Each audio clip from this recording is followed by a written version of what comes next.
Today I'm led to talk about what happens when you die.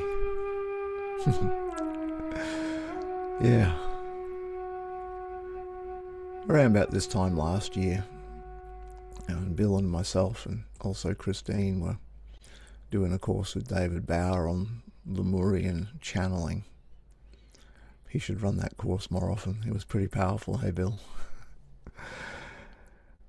And as part of that, I started getting downloads about what happens when you die.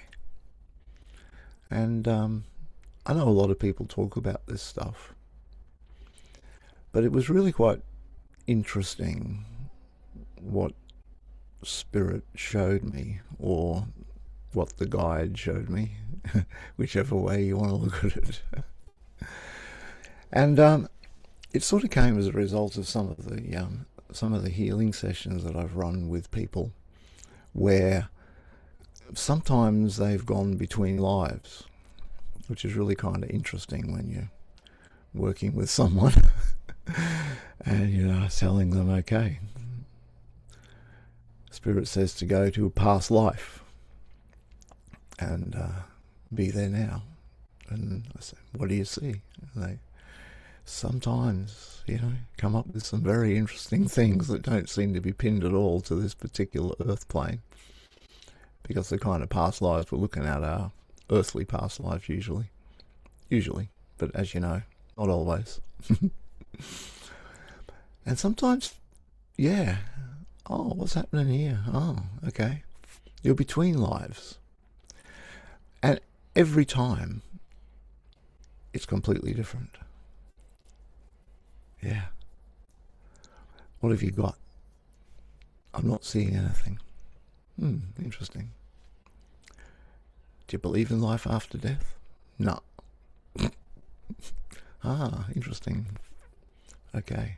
Another client. Okay.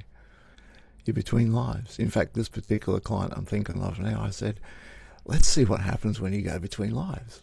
She says, okay. I said, okay. Be there now. Boom. What do you got? Oh, I'm seeing my grandparents and, my dog when I was, Fluffy, when I was only 3 years old, and starts to see all these people that have passed. Oh, interesting. Okay. All right, come back.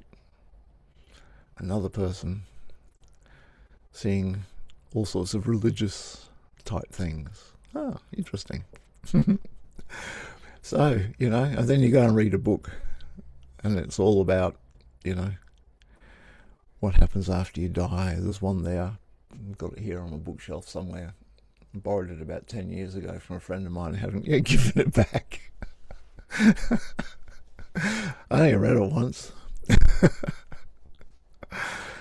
Yeah, and it was, when you die, there's all these ministering angels who come to you and they look after you and give you a bath and all this sort of stuff, like there's some hospital facility set up to heal the trauma that people bring through from their lifetime. Oh my goodness me. I've always been curious about this, and this is what Spirit told me, what the Spirit Guide told me. So I just offer this for your consideration. Who knows what's true? There's only one guy that came back, and look what happened to him. That we know of. Why don't they say, hey Jesus, what was it like on the other side? I don't see anything in the Bible about that. He's far too busy telling his disciples to behave themselves and don't mess up. Yeah. So, the Spirit Guide said there are 3 rooms. Okay.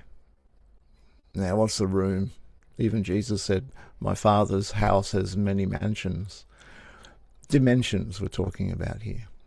The 3 dimensions. The first dimension, the Spirit Guide said, is the room of rumination. I thought, that's interesting. What's the room of rumination? All right.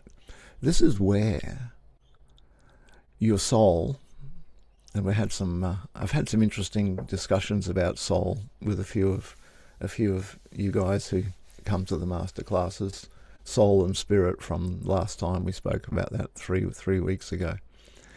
All right, your soul blueprint, your soul energy, your ego, your personality, all of your thoughts, feelings and emotions, your whole life experience. That's you. You're a soul. When your physical form passes and your soul energy, your soul frequency remains. And when someone dies, you can contact them a little bit, can't you, for a few days or a few weeks or so after they're dead. Well, their soul imprint lingers. Some people, their soul imprint lingers for quite some time, because some people don't even know they're dead yet, like that Bruce Willis movie, Sixth Sense. And it's true. I've had a couple of instances where there've been ghosts in houses that I've gone and cleared them, and it's usually people who don't know they're dead yet. There was one lady who passed away watching television, and when she got up to go to the shops, no one had talked to her, and she got really upset because everyone was ignoring her. Oh dear, poor old lass. When we communicated with her and told her that, I'm sorry to say this, but you've passed over, she got really sad and upset. So we healed her and sent her on, and the house was clear. So yeah, it can linger. But what happens is people pass over, and whatever belief system you hold as to what's going to happen when you die appears to be what you experience when you pass over into what Spirit Guide called the room of rumination. And Spirit showed me there are souls, because I suppose they're not people anymore because they don't have bodies, do they? There are souls there who spend infinite amount of time sitting on clouds playing harps, in absolute nothingness, floating in nothing, because I don't believe that there's anything here. And we know how we say higher self is so loving and so compassionate to us that it will allow us to experience whatever it is that we want to experience. Well, that doesn't change when you die, apparently. And you're allowed to experience whatever it is that you prefer. Bit of Bashar coming in there, So if you prefer fluffy clouds and halos, or you prefer nothing because you're an atheist, or you prefer to meet all your past pets, you're going to experience that. It's interesting, isn't it? Some people, apparently, this is just what came through, all right? I know you guys trust me by now. I'm only offering this. This is not Martin saying, this is what happens. I'm saying this is what I was shown. And if the truth has a ring to it, then maybe there's something here for you to also explore. Yeah. People spend lifetimes in the room of rumination. In fact, Spirit hinted to me that, let me just backtrack a little bit. One of the issues in believing that you as a soul are going to be reincarnated, the reincarnation thing, is that it is actually a soul trap. Okay. I don't want to get too deep into the spiritual warfare thing, but there's a bit of spiritual warfare going on, the balance between the good and the evil kind of stuff. Those entities that which would seek to prevent humankind from ascending to the next cycle, who are those who got trapped in the last cycle. I don't know if we've spoken about this or not, but I don't want to go into it too much now. But if you want me to go into it, just let me know and I'll talk about it next time. And so imagine that the room of rumination is a real thing. And imagine that you believe that you are going to be reincarnated. Here comes Martin again. Obviously in a different body. There'll be a downgrade. But you believe that you are going to come back. Okay, well, indeed, in the room of rumination, it's exactly what happens. In fact, Spirit did hint to me that there are some people walking around on this earth plane who are actually living a lifetime. You know, sometimes when people give up their body, and there are stories of spirits coming in and taking over. You know, someone dies on the operating table, and when they wake up, they're a completely different person. You know, they're really nice for a change, or they're absolutely horrible, whatever. Well, it is, you know, I do know that spirit invasion is a real thing because I've cleared a lot of people from spirit invasion. So there's a soul seeking to be reincarnated because they believe in reincarnation. And as it's a false kind of thing, there's a spare body. Thank you. Boom. So there are people walking around down here who are actually... down here meaning in the 3D earth plane, who actually are believing that they're living another life down here in another body. Interesting, hey? That's a bit ethereal, I know. But do you know that movie Inception? Do you remember that one where they had dreams within dreams within dreams? And how some of those dreams were like a whole lifetime in, 3 microseconds or something. That's the kind of thing that the spirit guide showed me, where people in this room of rumination are actually living whole lifetimes that they've made up, because that's what they think is going to happen. Interesting, hey? So apparently, according to what I was shown, soul energy can hang around in the room of rumination as long as they want to, and many souls live out many different lives. Now, I know I spoke about spirit invasion before, but also Spirit said that there are instances where people can live out a life in this dimension as soul energy. Yeah, so interesting stuff. Okay,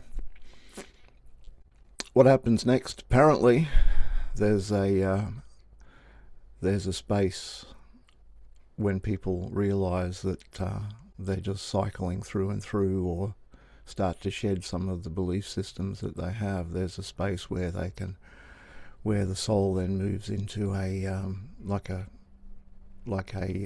dimension of I think the word that was given me was recuperation.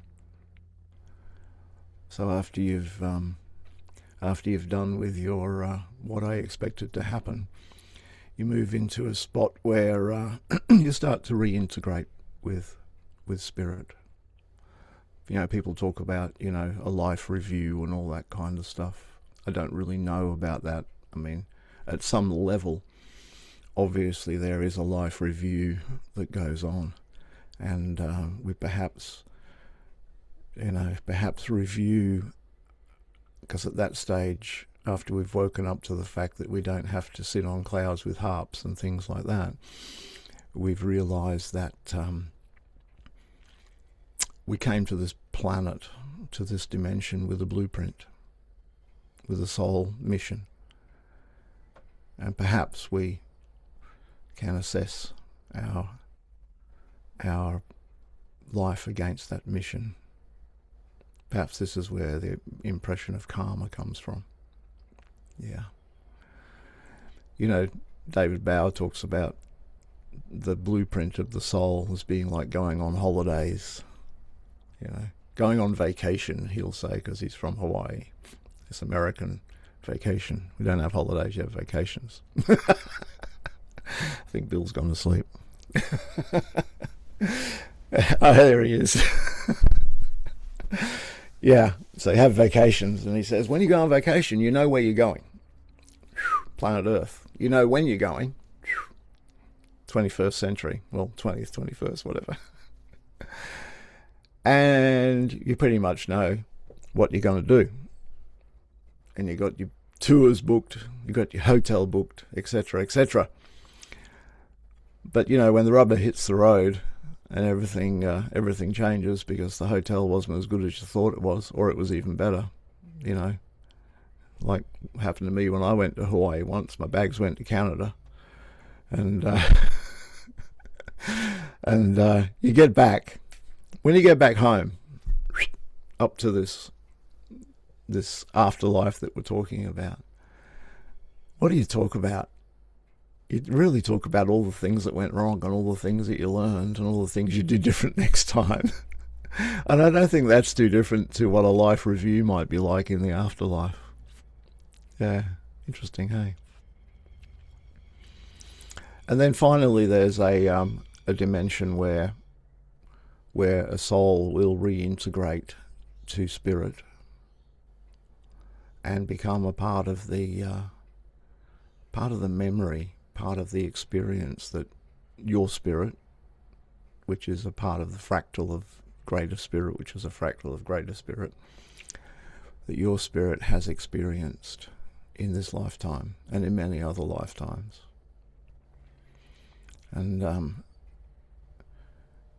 was trying to explain this to someone the other day, and I said, imagine if you go to your wardrobe and you have a look at all the pairs of shoes that are sitting in your wardrobe. Now, shoes have souls, right? Funny about that. And every set of shoes, imagine your higher self looking down upon all the experiences that you've had. And there's your hiking boots, and you remember all the adventures you had in that dimension. And there's your dancing shoes, and you remember all the adventures you had in that dimension. And there's your work shoes, and you remember all the adventures you had in that dimension, etc., etc. Each pair of shoes is a dimension within itself. When you intend to put that pair of shoes on, you intend to have that kind of experience. And I think that is a part of, I think that's a good analogy of spirit having many lifetimes, many different souls, many different experiences. But those experiences are stored in the memory of spirit, higher self. So there you go.